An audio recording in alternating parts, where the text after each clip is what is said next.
Hello friends, कैसे हैं आप लोग। आई होप आप सभी बहुत ही अच्छे होंगे। स्वागत है आप सभी का हमारे यूट्यूब चैनल स्मार्ट स्टडी 101 पर एंड मैं हूं दिव्या वर्मा। तो आज की क्लास में हम पढ़ने वाले हैं लोक कलाकार जामिनी रॉय के बारे में। ये जो आर्टिस्ट हैं दोस्तों, आपके एग्जाम पॉइंट ऑफ व्यू से बहुत इंपॉर्टेंट हैं। यहाँ से आपके पेपर में शॉर्ट एंड लॉन्ग दोनों प्रकार के क्वेश्चन पूछे जाएंगे। सो आप इस वीडियो को एंड तक देखिएगा, एक भी पॉइंट स्किप मत कीजिएगा और अपने सभी साथियों के साथ में इस वीडियो को शेयर भी कीजिएगा। जो भी विद्यार्थी अभी तक हमारे व्हाट्सएप एंड टेलीग्राम चैनल को ज्वाइन नहीं किए हैं, तो लिंक मैंने वीडियो के कमेंट बॉक्स में पिन कर दी है, वहां से जाकर आप ज्वाइन कर सकते हैं। आपके किसी भी प्रकार के कोई भी क्वेश्चंस हैं, कोई भी डाउट है, तो उसके लिए हमारा टेलीग्राम चैनल है, वहां पर जाकर आप मुझसे डायरेक्ट कांटेक्ट भी कर सकते हैं। तो चलिए फिर समझिएगा यहाँ पर लोक कलाकार जामिनी रॉय। ठीक है, देखिए जामिनी रॉय या यामिनी रॉय कुछ भी लिखा हुआ है आप समझ जाइएगा, ये दोनों नाम एक ही इंसान के हैं। ठीक है, कोई दोनों अलग अलग आर्टिस्ट नहीं है बल्कि एक ही है।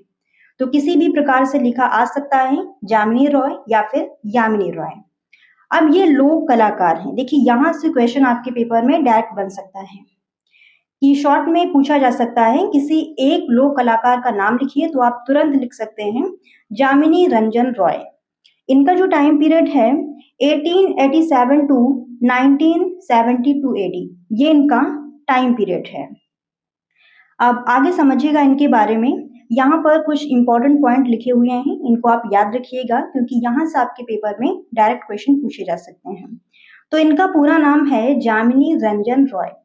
आमतौर पे आप देखेंगे जामिनी रॉय ही लिखा हुआ मिलता है आपको, लेकिन पूरा नाम इनका है जामिनी रंजन रॉय। इनका जन्म 1887 में पश्चिम बंगाल में हुआ था। कहाँ पर हुआ था? पश्चिम बंगाल में 1887 में। इनके पिता का नाम है राम रतन रॉय। क्या नाम है? राम रतन रॉय। और इन्होंने शिक्षा कहाँ से ली थी? यामिनी रॉय ने शिक्षा कहाँ से ली थी? तो government school of art Calcutta से। Government school of art Calcutta से। और यहाँ पर इनके गुरु कौन थे? तो इनके कला गुरु थे अवनींद्रनाथ टैगोर। इनके गुरु कौन है? अवनींद्रनाथ टैगोर।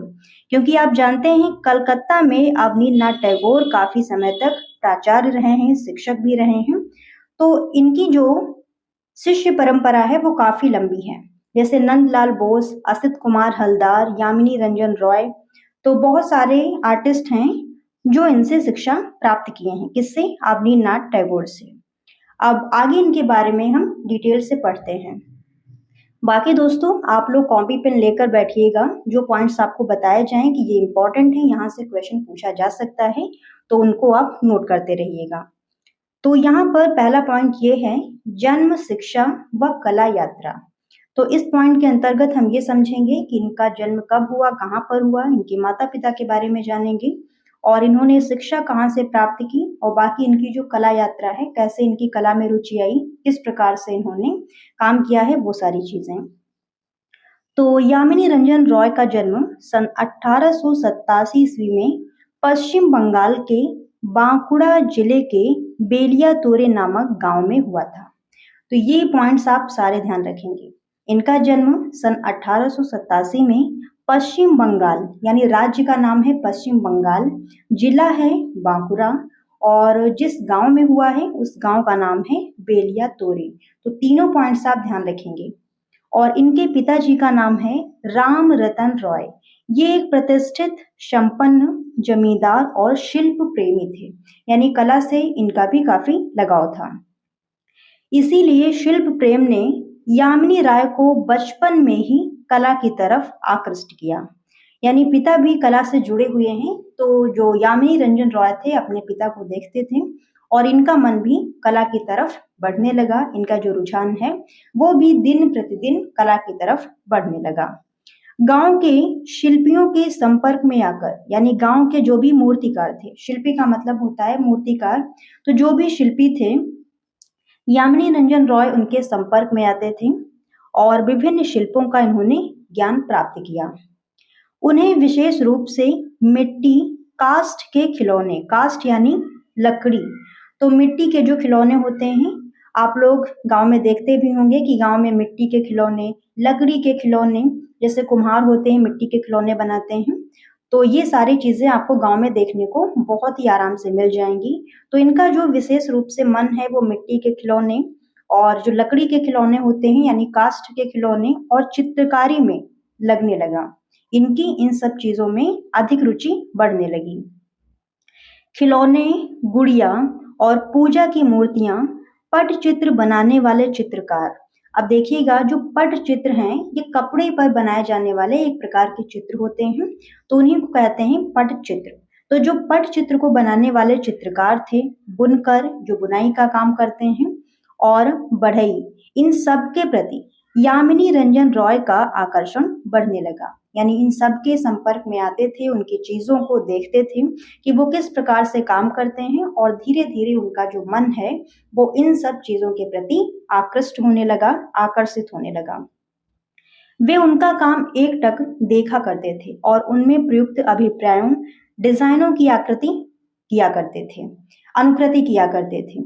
यानी ये जो भी चीजें आपको बताई गई हैं, जैसे पटचित्र हो गए, खिलौने हो गए, गुड़िया हो गई, और बुनकर जो बुनाई का काम करते हैं, तो इन सब को ये देखते थे कि किस प्रकार से ये आकृतियां बनाते हैं, किस प्रकार से डिजाइन बनाते हैं, उनकी अनुकृतियां, अनुकृति का मतलब होता है नकल करना, और उसकी नकल करके ये खुद से चित्र वगैरह बनाने लगे। वे इन कारीगरों से बहुत घुल मिल गए और धीरे धीरे इनकी चित्रकला में रुचि बढ़ती चली गई। और अगला पॉइंट यहाँ पर इम्पोर्टेंट है, बांकुरा जिले की एक प्रदर्शनी में अपने चित्र सोसाइटी पर पुरस्कार प्राप्त करने से इनका जो उत्साह है बढ़ गया। यानी बांकुरा जिले में एक प्रदर्शनी हुई थी जहां पर इन्होंने अपना चित्र प्रदर्शित किया सोसाइटी, ये चित्र का नाम है, ध्यान रखिएगा, सोसाइटी।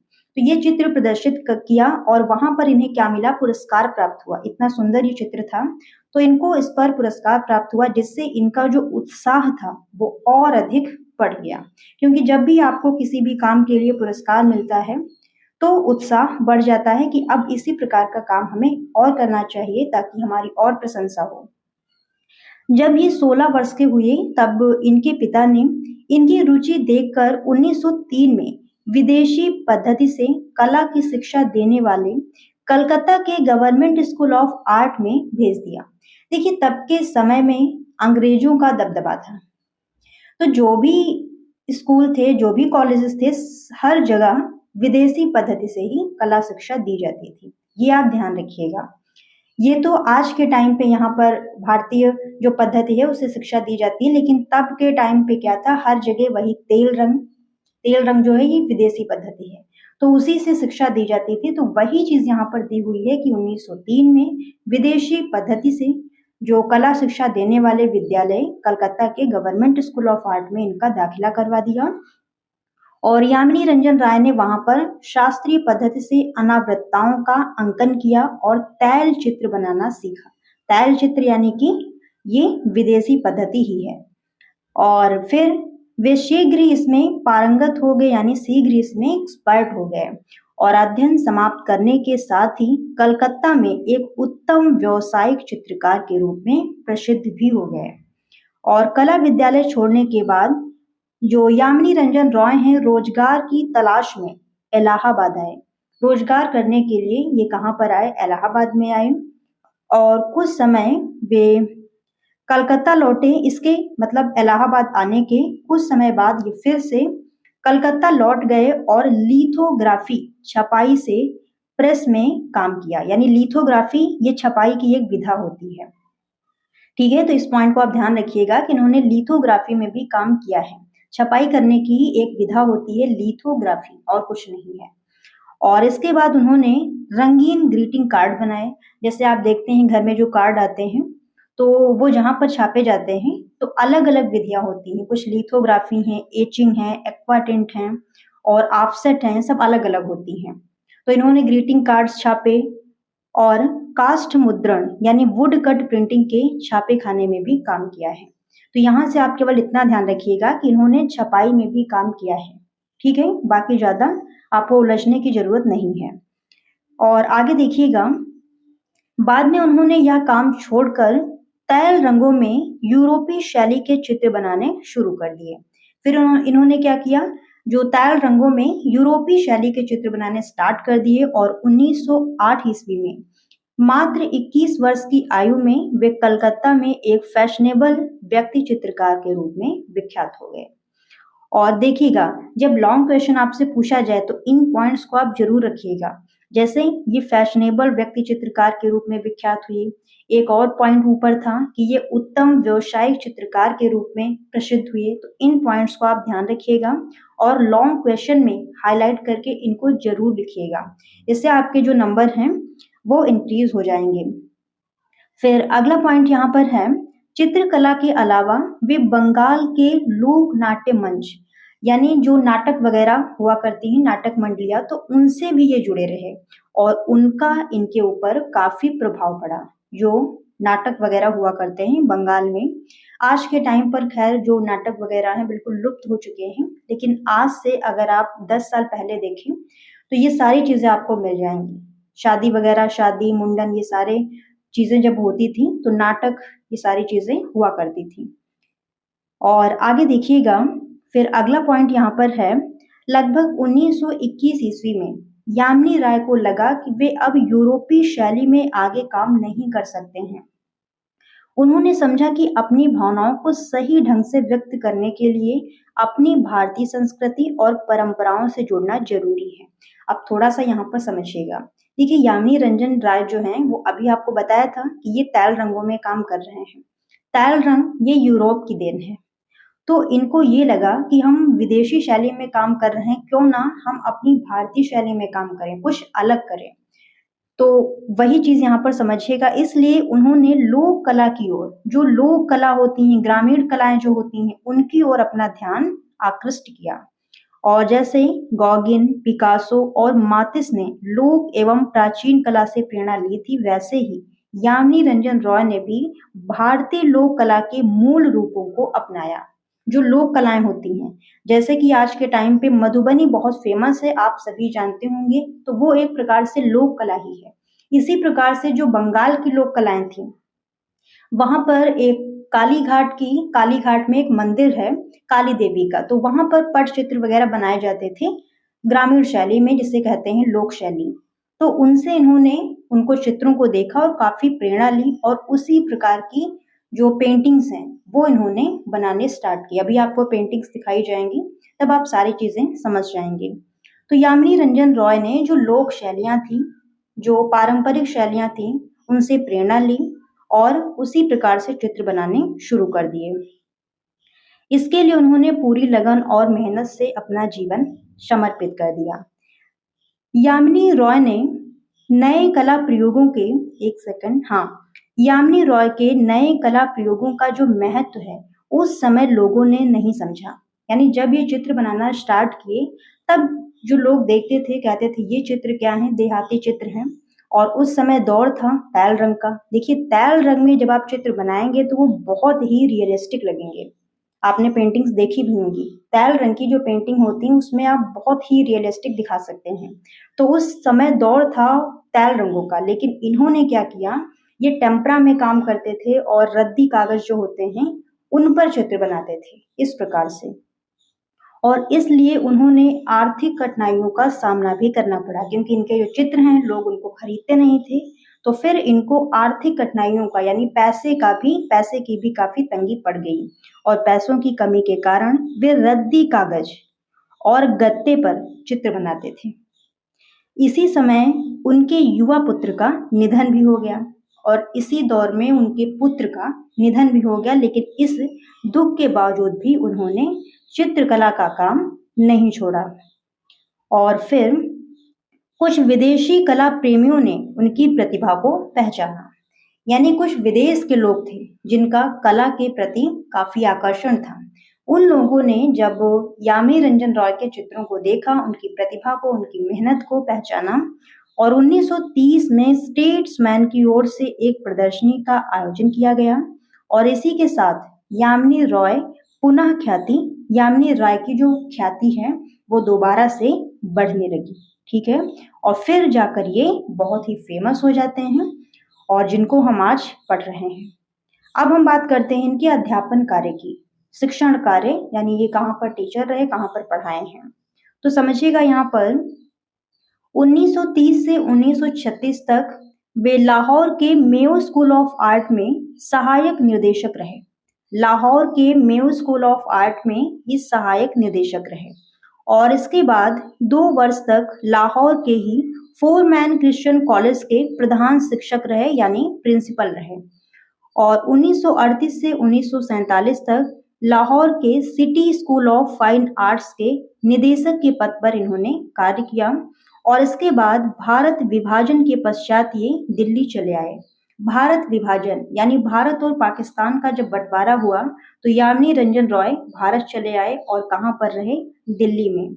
और दिल्ली में आकर इन्होंने दिल्ली शिल्पी चक्र नामक संस्था की स्थापना में अपना सहयोग दिया। तो ये जो संस्था है शिल्पी चक्र, या फिर हम कह सकते हैं दिल्ली शिल्पी चक्र, इसके ये सदस्य भी रहे हैं यामिनी रंजन रॉय। तो ये भी पॉइंट इंपॉर्टेंट था। तो यामिनी रंजन रॉय कौन कौन से विद्यालयों से संबंधित रहे हैं, तो देखिएगा लाहौर के मेयो स्कूल ऑफ आर्ट और लाहौर के ही फोरमैन क्रिश्चियन कॉलेज में ये प्रिंसिपल रहे हैं और इसके साथ ही लाहौर के city school of fine arts के निदेशक रहे हैं। तो ये 3 विद्यालयों से संबंधित रहे हैं।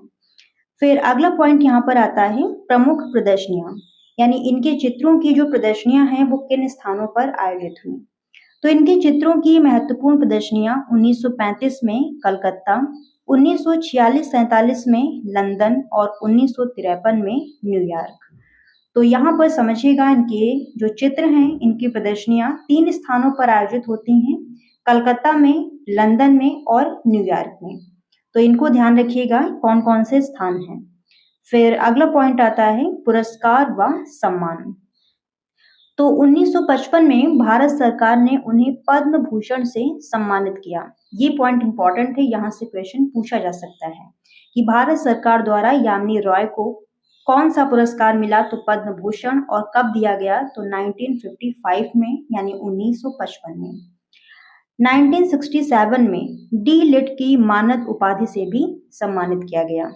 और अगला पॉइंट इंपॉर्टेंट है बहुत ही ज्यादा, ये ललित कला अकादमी नई दिल्ली के प्रथम फेलो भी निर्वाचित हुए।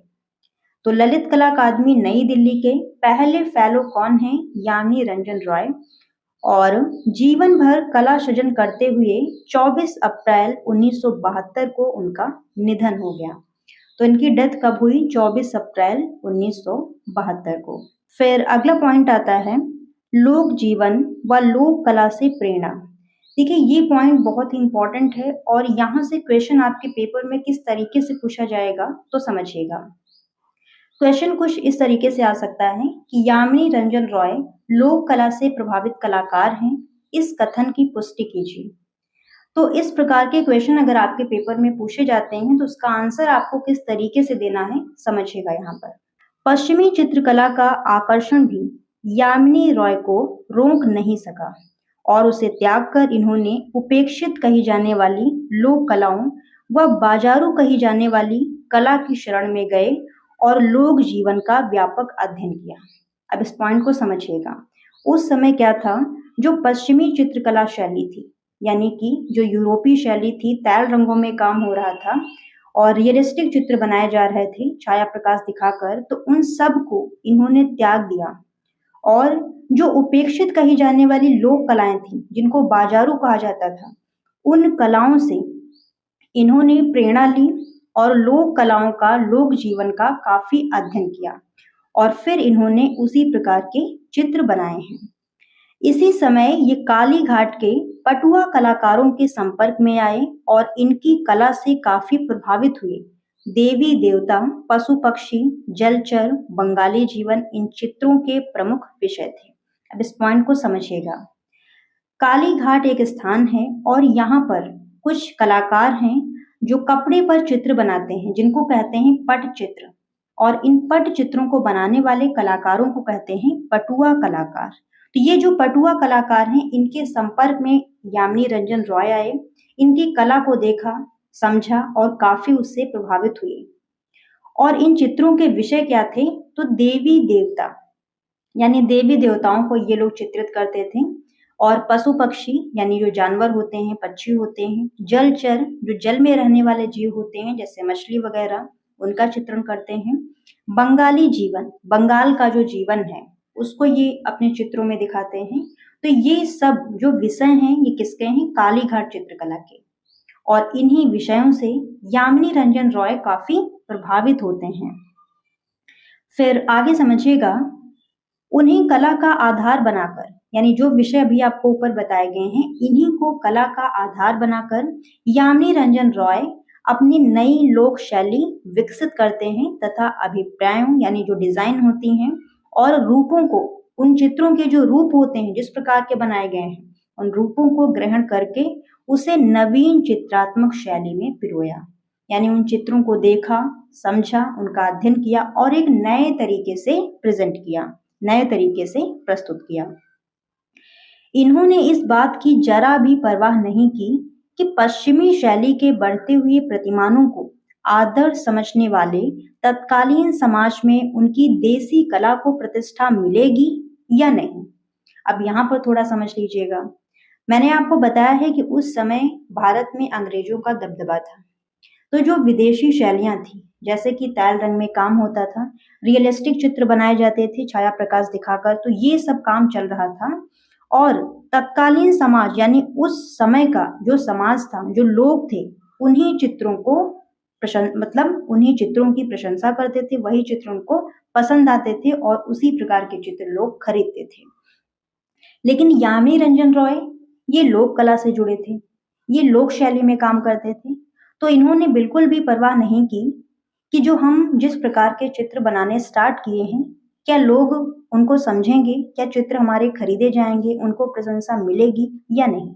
इन चीजों की बिल्कुल भी इन्होंने परवाह नहीं की। वे निस्वार्थ भाव से आडंबरहीन लोक कला के उन्नयन में लग गए।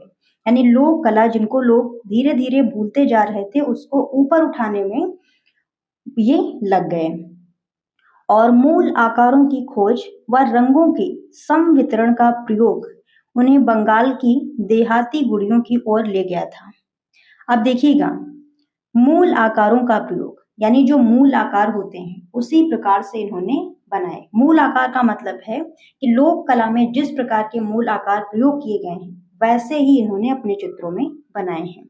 और रंगों का समवितरण प्रयोग, रंगों का समवितरण प्रयोग का मतलब ये है कि सपाट रंग लगाए गए हैं, कहीं पर छाया प्रकाश नहीं दिखाया गया है। चित्र अभी आपको दिखाए जाएंगे तो सारे डाउट आपके क्लियर हो जाएंगे। और बंगाल की देहाती गुड़ियां यानी बंगाल में देहात यानी जो ग्रामीण क्षेत्रों में गुड़ियां बनाई जाती थी उनमें जिस प्रकार के रंग लगाए जाते थे, जिस प्रकार के आकार बनाए जाते थे, उनसे प्रेरणा ग्रहण करके ये अपने चित्र बनाने स्टार्ट कर दिए। इन्होंने सरलीकृत रूपों, बहुत ही सरल रूपों का अपने चित्रों में प्रयोग किया है, अभी आप समझेंगे। अपना रुझान बढ़ाया और पृष्ठभूमि पर काजल की रेखाओं से काम लिया। काजल जो आंख में लगाया जाता है, तो काजल से इन्होंने काम किया। वह वस्तुओं को उभरा हुआ यानी 3D दिखाने के लिए छाया अर्थात शेड का उपयोग नहीं किया, बल्कि वहां पर इन्होंने प्रवाहमान रेखाओं का कुशलता पूर्वक प्रयोग किया है और आकृतियों में उभार व जीवंतता दिखाई है। तो चित्रों को रियलिस्टिक दिखाने के लिए इन्होंने छाया प्रकाश का यूज नहीं किया है जो कि आज के टाइम पर किया जाता है। इन्होंने प्रवाहमयी यानी लयात्मक रेखाओं से ही जो चित्रों के उभार हैं वो दिखाए हैं। फिर आगे समझिएगा, यामिनी रॉय के चित्रों में उच्च विचार, भारतीय लोक जीवन और संस्कृति की झलक दिखाई देती है। उनके चित्र मौलिक, आकर्षक और सरल हैं। देखिए ये पॉइंट इंपॉर्टेंट है, उनके जो चित्र कैसे हैं, मौलिक हैं। इससे पहले इस प्रकार के चित्र किसी ने नहीं बनाए थे। तो इनके चित्र कैसे हैं, मौलिक हैं, आकर्षक हैं और सरल हैं। इन्होंने चित्रों में बहुत ही चटक रंग लगाए हैं, क्योंकि जो भी लोक शैलियां होती हैं उसमें प्योर कलर ही यूज किए जाते हैं। उसमें आपको डल कलर या शेड इस तरीके की चीजें नहीं मिलेंगी, प्योर कलर यूज किए जाते हैं। और इनमें बच्चों जैसी सहज कल्पना, सरल आकृतियां व सुंदर रंगों का प्रयोग मिलता है। फिर अगला पॉइंट आता है चित्रण तकनीक व विषय, यानी यामिनी रंजन रॉय किस तकनीक में काम करते थे, इनके चित्रों के विषय क्या थे। तो कलकत्ता में इन्होंने यूरोपीय यथार्थवादी पद्धति तथा तैल माध्यम में कार्य किया। स्टार्टिंग में तो ये कलकत्ता से पढ़ के आए थे, वहां पर तैल माध्यम में ही शिक्षा दी जाती थी। तो शुरुआत में इन्होंने जो यूरोपीय शैली है तैल रंग उसमें काम किया, यथार्थवादी पद्धति यानी रियलिस्टिक चित्र बनाए और इसके पश्चात उन पर काली घाट की पटचित्र शैली का प्रभाव पड़ा। यहाँ से क्वेश्चन पूछा जा सकता है कि यामिनी रंजन रॉय ने अपने चित्रों में जो लोक शैली का प्रयोग किया है वो कहाँ से उनको प्रेरणा मिली। तो काली घाट के पट चित्रों से, इसे ध्यान रखिएगा, ये काली घाट के पट चित्रों से काफी प्रभावित रहे हैं और जिसमें भूरे अथवा सलेटी धरातलों पर कागज की गहरी तथा सशक्त रेखाओं द्वारा चित्रण करते थे। फिर अगला पॉइंट यहाँ पर आता है, सन 1931 के पश्चात उन्होंने काली घाट के पट चित्रों की शैली को त्याग दिया और बंगाल की लोक कला के अन्य क्षेत्रों जैसे कि बांकुरा, हुगली, इन सब से प्रेरणा लेना प्रारंभ किया। यानी इन क्षेत्रों में, बांकुरा, हुगली, इन क्षेत्रों में जो लोक कला में काम होता था उनसे प्रेरणा लेना प्रारंभ किया और इनमें शुद्ध चमकदार रंग यानी प्योर कलर होते थे, उसमें कुछ भी मिश्रित नहीं किया जाता था, तथा तीखी रेखाओं का अधिक प्रयोग किया है। और इस अवधि में उन्होंने रामायण और कृष्ण लीला का चित्रण किया।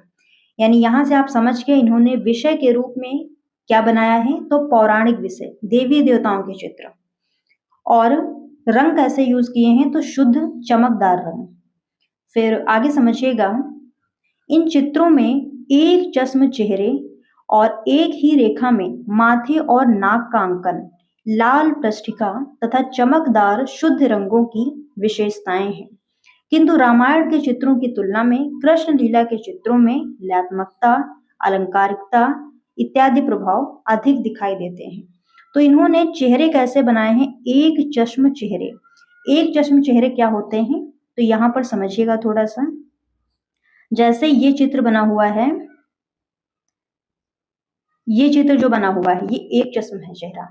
इसमें एक आंख दिख रही है और नाक का आधा भाग, मुंह का आधा भाग, यानी चेहरे का जो आधा भाग है उसे कहते हैं एक चश्म चेहरा। ठीक है, तो एक चश्म इन्होंने चेहरे बनाए।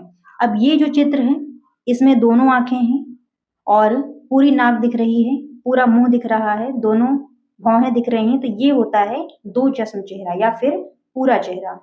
और एक चश्म यानी कि आधा। तो यहाँ पर समझिएगा, चित्रों में एक चश्म चेहरे इन्होंने बनाए हैं और एक ही रेखा में माथे और नाक का अंकन किया है। यानी एक ही रेखा से माथा बना दिया है, एक ही रेखा से नाक बना दी है और उसी में आगे जाके मुंह बना दिया है, इस तरीके से। फिर यहाँ पर समझिएगा, काली घाट के पट चित्रों की पद्धति पर इन्होंने बिल्लियों की विभिन्न स्थितियों के चित्र बनाए हैं। बिल्लियों यानी कैट्स। तो इन्होंने काली घाट की पट चित्रों की पद्धति पर ही जो बिल्ली होती हैं कैट्स, उनकी विभिन्न स्थितियों के चित्र बनाए हैं जो कि तत्कालीन राजनीतिक स्थितियों पर व्यंग्य है। उस समय की जो भी राजनीतिक स्थितियां थी उन पर इन्होंने व्यंग्य चित्र बनाए हैं बिल्लियों के माध्यम से। और यदि हम इनके विषयों की बात करें तो देवी देवता, पशु पक्षी, जलचर, बंगाली जीवन, यामिनी रंजन रॉय के चित्रों के प्रमुख विषय थे। तो विषय अगर पूछे जाएं तो ये आप लिखकर आ सकते हैं। फिर अगला पॉइंट है, यामिनी रॉय ने धरातली वयन यानी टेक्सचर के संबंध में भी प्रयोग किए हैं। धरातल यानी जो कागज है या कैनवास है, कपड़ा है, उसका जो धरातल होता है वो चिकना है, खुरदुरा है, किस प्रकार का होता है, उसे कहते हैं टेक्सचर। तो टेक्सचर के संबंध में भी इन्होंने काफी प्रयोग किए हैं।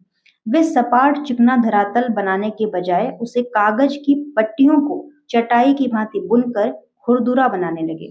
कागज कैसा होता है, जनरली सपाट होता है, तो ये क्या करते थे, कागज की पट्टियों को, जैसे चटाई बुनी जाती है, चारपाई देखी होगी, जैसे चारपाई बुनी जाती है या फिर चटाई बुनी जाती है, उस तरीके से कागज की पट्टियों को बुनते थे और कागज जो है या फिर जो धरातल है उसे खुरदुरा बनाने लगे और उस पर फिर ये चित्रण कार्य करते थे। उन्होंने कागज, गत्ता, कपड़ा तथा बर्तनों पर भी चित्रकारी की है।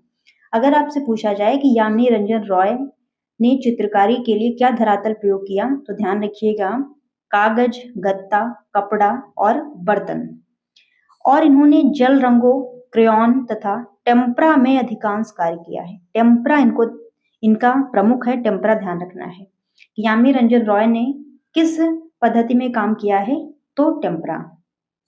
और इन्होंने चित्रों में विशुद्ध, चटकीले, मोटे तथा अपारदर्शी रंग भरे हैं। ये भी पॉइंट इंपॉर्टेंट है। विशुद्ध, चटकीले यानी जो रंग है वो कैसे होते थे? प्योर, एकदम प्योर शुद्ध रंग।